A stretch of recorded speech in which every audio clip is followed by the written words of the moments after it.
কে কি রান্না হয়েছে? সাদা ভাত দাও, ভাত দাও, তাড়াতাড়ি দাও। এক চামচে কে আর হয়, আরেক চামচ ভাত দাও। তাড়াতাড়ি খেতে দাও, খেয়ে দিয়ে আমাকে আবার ডিউটি করতে যেতে হবে, না গেলে মালিক আবার বকা দেবে দেরি করলে।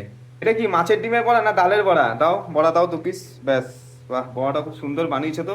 একদম গরম গরম ভাজা হচ্ছে, কড়াই থেকে নামিয়ে ডাইরেক্ট দিলা। বা আর কি রান্না হয়েছে দেখাও তো। এটা কি রয়েছে? আলু সোয়াবিনের তরকারি দাও, একটুখানি আলু সোয়াবিনের তরকারি দাও। এক চামচ দিলেই হবে। একটুখানি মিশিয়ে দাও তরকারিটা, বাহ খুব সুন্দর হয়েছে, তাড়াতাড়ি দাও। হ্যাঁ। কুমড়োও আছে। আচ্ছা, আলু সমেত তরকারির মধ্যে কুমড়োও আছে, কুমড়ো সোয়াবিন এবং আলুর তরকারি। আর কি রয়েছে? এটা কি পালং শাক দিয়ে, মুসুরির ডাল দিয়ে? দাও পালং শাকের ডালটা দাও, তাড়াতাড়ি দাও। বাটিতে করে দিচ্ছে দা। বাহ বাহ বাহ। বাহ, এটা তো খুব পাতলা পাতলা মুসুরির ডাল দিয়ে পালং শাকের ডাল। আজকে তো খুব ভালো রান্না হয়েছে, আজকে অনেকগুলো আইটেমও কিন্তু রান্না হয়েছে। মোচা আছে। আচ্ছা, মোচাও রয়েছে। আচ্ছা, মোচার তরকারি যাও, একটুখানি মোচার তরকারিও দিয়ে দাও। কলার মোচার তরকারি।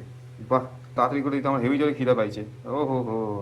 আজকে আমাদের বাড়িতে এই রান্নাগুলো হয়েছে, তোমাদের বাড়িতে কি রান্না হয়েছে সেটা কিন্তু কমেন্ট করে জানাতে কিন্তু ভুলো না বন্ধুরা। ধন্যবাদ বন্ধুরা এতক্ষণ ধরে এই ভিডিওটি দেখার জন্য।